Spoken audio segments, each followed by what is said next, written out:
안녕하세요. 오반브라운복덕바입니다. 구독과 좋아요, 알림 설정, 회원가입 부탁드리겠습니다. 내일 또 하나의 분기점이 될 수 있을 가능성이 아주 크죠. 바로 미국에서 발표하는 소비자물가지수 CPI. 최근에 발표된 고용지표가 예상치를 훌쩍 넘어가는 폭발력을 보여서 미국 시장이 거의 큰 충격을 받았었는데, 동시에 CPI 지수 역시도 예상치를 넘어설 거라는 전망이 터져 나오면서 미국 증시도 지금 잔뜩 긴장하고 있는 모습인데, 12일, 그러니까 내일 날짜로 미국 연준이 새로운 금리 방향에 대한 설정할 것으로 보입니다. 미리 나온 전망치들은 시장의 예상치를 벗어나는 궤적으로 갈 것이라는 지표가 나오고 있고, 유럽이 기준금리 인하를 했음에도 불구하고 아무런 시장에 긍정적인 효과가 없는 걸 미국도 팔짱 끼고 썩소를 보내고 있는 것도 결국 물가인데, 인플레를 미국도 못 잡는 판에 경제가 지금 나락가는 유럽이 이걸 어떻게 딸랑 기준금리 인하한다고 해결이 될 것 같습니까? 내일 발표될 CPI 지표도 심각한 상태로도 보여서 미국 연준은 아마 강도 높은 매파적 발언들을 쭉 나열할 것으로도 보입니다. 어차피 미국 증시야 독보적으로 독자적인 시총 기록 깨면서 가고 있는 와중에 있으니까 미 연준은 그래도 한편 강도 높은 금리 얘기를 꺼내도 부담은 좀 덜할 거예요. 한국 부동산 역시도 엄청난 변곡점을 다음 달 7월부터 맞이할 전망인데, 이렇게 미국 쪽 태풍이 몰아닥치면 더욱 허리가 휠 가능성 많고, 최근에 집값 전고점 찍는다고 난리인데 왜 이리 이 설레발이 오리발되는 수준으로 가고 있는지. 근데 이런 상황에서 의외의 결과가 나왔죠. 역시 무시할 수 없는 건 얼마나 가격이 뒤로 움직여야 하는가인데, 그러니까 지금 시점에서 확실히 뒤로 물러난 가격이면 비로소 수요가 움직인다는 얘기죠. 이렇게 단편적인 수요의 움직임만 보더라도 지금 거래량이 트이고 있다는 말들이 얼마나 헷갈리는 지표가 될 수 있는지를 고스란히 보여줄 수 있는 대목이 될 수 있겠습니다. 역시 가격이 움직이지 않으면 절대로 지금의 부동산 시장은 다시 살아난다는 이 반등의 의미가 얼마나 현실적이지 못하다는 것을 고스란히 보여주고 있다는 얘기죠. 바로 어제 있었던 청량리에서의 무순위, 청량리역 한양수자인 그라시엘 한 세대 나왔었는데 몰린 사람만 4만이 넘어버렸습니다. 정말 사경을 헤매는 경쟁률 아닙니까? 분양가는 10억 정도. 근데 자체 시세는 15억 정도 하고 있고, 전세 시세도 9억 정도 수준에 이르고 있어서 본인 자금 별로 들어가지 않았던 장점도 있었고 해서 이렇게나 많은 사람들이 몰린 것 같습니다. 청량리역이 지금 6개 노선이 지나고 있다는 점도 사람들을 끌어모았던 그런 원동력이 되었던 것 같은데, 아무튼 분양가 자체는 지금 나오는 분양가보단 낮다고 볼 수는 있지만 10억을 동원한다는 것 자체가 만만치 않은 이 고갯길을 넘어야 할 무순위지만 그리 만만히 벌 무순위는 아니었죠. 일단 무주택자만 기회가 주어지다 보니까 10만 명이 몰리는 극악의 경쟁률은 나오지 않은 것 같습니다. 확실히 지금 나오는 고분양가 내리찍는 신축 아파트들보다 몇 년 전 가격으로 나오는 곳들이 이렇게 타겟이 되다 보니까 무주택자들 사이의 경쟁도 무순위에선 정말 이게 되기는 할까? 라는 말이 나올 정도로 굉장히 치열해지고 있는 그런 양상이라는 얘기죠. 아무튼 그냥 낚싯대 걸어놓은 걸로 생각하고 도전한 분들이 많은 것으로 보이는데, 이게 지금 당장 집값 부분에서 신축은 분양가, 구축은 거래가가 서울에서 확실하게 굵직한 궤적으로 좀 떨어져 줘야 나라가 절단나지 않을 수 있는 그 절박감이 있다는 얘기입니다. 이런 식으로 가분수, 대갈장군이 되다가는 산업 전반에서 부동산이 차지하는 자산 비율이 엄청나게 높아진 상황에서 이 단가 계속해서 무거워지고 조정되지 못하면 그냥 그대로 머리 무게 못 이겨서 조만간에 뒤로 자빠져서 뒤통수 깨질 것 뻔합니다. 이거 어떻게 해서든 막아보려고 부동산 경기 부양이 공격적으로 매수 심리를 향해서 공포 심리 저격을 하면서 시장으로 무주택자들, 1주택자들 끌어내려 하지만 이미 한계에 봉착한 상황이죠. 더 이상 이런 가격대를 버텨낼 수 있는 힘이 없다는 거고, 이렇게 부동산 시장에서 버틸 수 있는 힘이 없다는 건 결국 자금 고갈.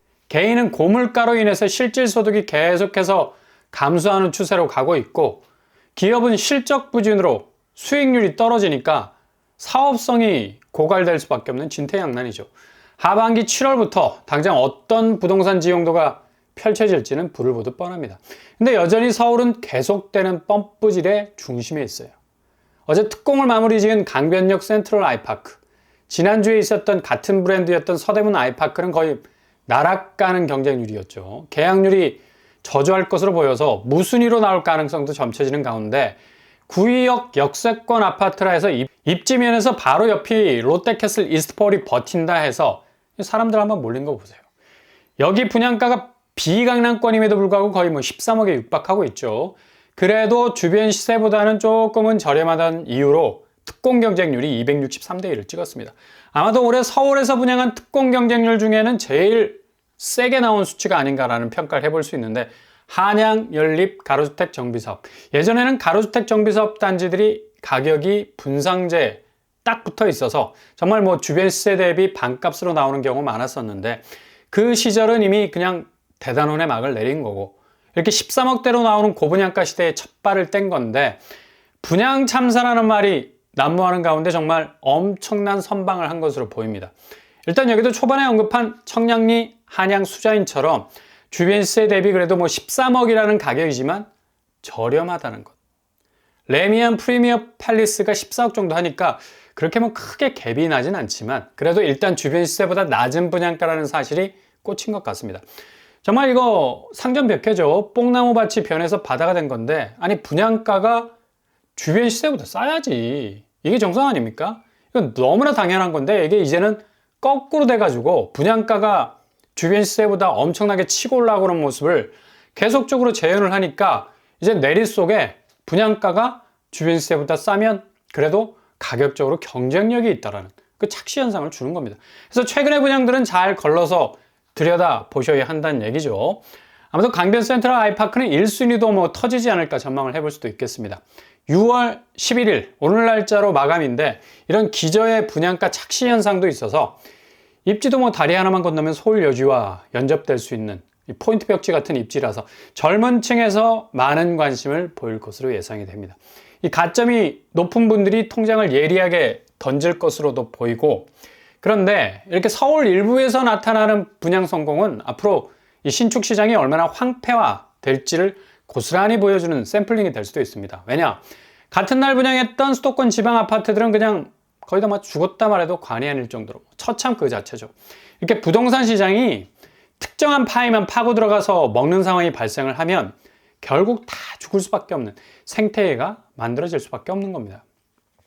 얼마 전에 평택에서 분양한 곳 신영지벨 평택 화영은 992세대 모집에 21명이 지원하는 것으로 끝이 났죠. 이거 볼 것도 없이 미분양인데 앞으로 헤쳐나가야 할 인고의 시간이 길어질 수밖에 없는 그런 성적으로 보이고, 여기 분양가가 입지가 그리 핫하지 못한데도 높은 까닭에 이렇게 외면을 받은 겁니다. 그리고 평택에선 고덕 국제도시가 그래도 각광을 받던 곳이었는데, 서안 이담 그레이트는 특공에서 683세대 모집에 이건 거의 턱걸이 수준으로 사람들이 몰린 것으로 보이죠. 1순위를 봐야 하겠지만 상당히 특공에선 부진을 겪고 있는 것으로 보이죠. 그리고 부산에서는 이 편한 세상도 고전을 면치 못하고 있습니다. 1타 브랜드로서 깃발만 꽂으면 청약 대폭발을 일으켰던 모습들은 이제 지방에서는 아스라이 사라지고 있는데, 192세대 모집에 66명이 지원하는 것으로 마무리를 지었죠. 이게 지금 서울 일부 입지가 좋고 주변 시세 대비 그래서 조금이라도 싼 곳이라면 벌떼처럼 사람들이 몰리는 것과 반대로 경기권, 지방은 거의 모든 분양단지들이 잔여 물량이라는 비상 깜빡이를 켜고 있는 상황인데, 이거 다 악성 미분양으로 쌓이게 될 거고, 가뜩이나 하반기에 PF 위기론이 다시 재등장하면서 이번에는 금융권과 함께 동반해서 건설사들이 이 부실의 연쇄적인 위기를 고스란히 보일 거라는 전망이 지배적이죠. 특히 증권사 PF 연체율이 17%로 몰라보게 급등하고 있는 추세이다 보니까 이 위기설이 확실하게 잡혔다는 소리를 할 수 없다는 거고, 7월의 위기설이 다시 고개를 들 수밖에 없는 상황인데, 이 전체적으로 금융권에서는 3%대로 연체율이 쑥 하고 올라온 수치를 보이고 있죠. 일단 이금융권에서는 저축은행이 1년 사이에 7%대로 부실 채권이 급속도로 증가 추세에 있어서 아마도 수익률이 반토막이 날 수도 있는 자산 건전성의 대위기를 맞이할 가능성 높습니다. 저축은행 영업정지 사태, 글로벌 금융 위기로 인해서 2011년에 20개 영업소가 폭탄을 맞았었는데 당시 연체율이 20% 수준, 지금은 11%인데 물론 숫자적인 차이는 있겠지만 이게 증가 속도가 문제라는 얘기죠. 1년 만에 이렇게 치고 올라왔다는 건 하반기 연체율 속도는 거의 배가 될 게 뻔한데 20%까지 갈 수 있는 충분한 부실 증가 속도가 엄청나게 붙고 있다는 게 문제죠. 금융당국에서 관리 가능하다라는 말을 하고 있기는 하는데 이게 위기설이 진압이 될 만큼 확실한 해법이 존재하지 않는다라는 것도 인정하는 분위기 계속 퍼지고 있습니다. 그러니 이게 완전히 한꺼번에 꽝 하고 터질 수 있는 리스크가 늘 상수처럼 살아있다는 얘기입니다. 하반기가 본격적으로 시작이 되는 다음 달 7월이 이 고비가 될 가능성 아주 많다는 얘기죠. 왜냐? 이젠 더 이상 쉴드를 쳐주지 못하고 그냥 놔둬야 하는 그런 시기. 그냥 정리 대상들은 그렇게 터지도록 이 방치를 할 수밖에 없을 정도로 자금 사정이 극도로 나빠진 곳들이 속속 나타나고 있거든요.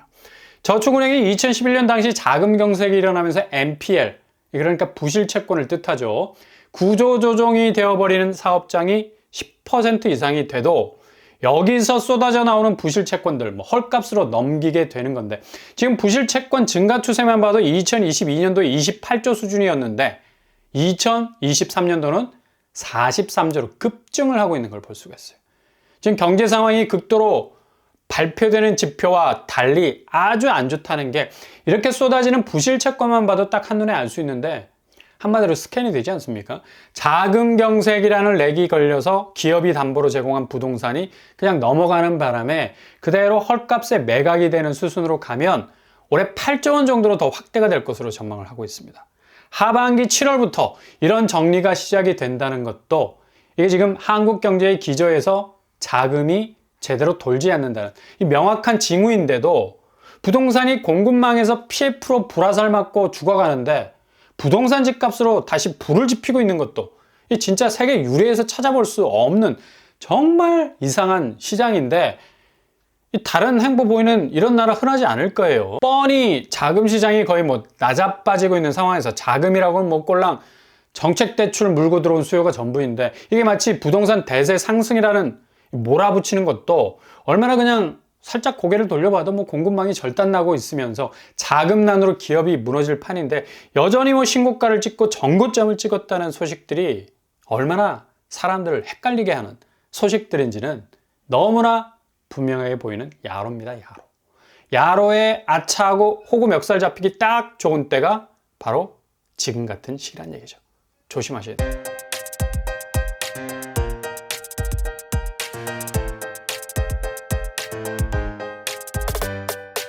오늘의 부동산 캐릭터죠. 정말 내일 뭐가 오길래 부동산 초비상에 걸릴 수밖에 없는 건 미국 CPI가 예상 밖에 폭발할 징조를 보이면서 12일에 미 연준이 상당히 고강도의 발언들을 이어갈 가능성 제기가 되고 있습니다.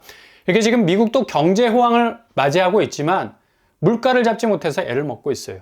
인플레 징후가 너무 농후해서 이걸 어떻게 컨트롤할 여지가 없는데 물론 증시 부양을 위한 전략적 선택일 수도 있겠지만 아무튼 미국은 올해 금리 동결 그 이하로는 움직일 생각 없고 오히려 인상 쪽으로 방향을 틀 수 있는 반전도 일어날 수 있는 가능성 크다는 얘기입니다. 한국은 7월 위기설을 잠재울 만큼 지금 부동산 시장이 비정상적으로 돌아가는 바람에 상당히 큰 변곡점을 맞이하게 될 겁니다. 오늘도 응원합니다. 항상 여러분의 길이 꽃길만 되실 수 있길 바랍니다. 이상 5번 바람법 똑바로 마치겠습니다. 구독과 좋아요 부탁드립니다. 감사합니다.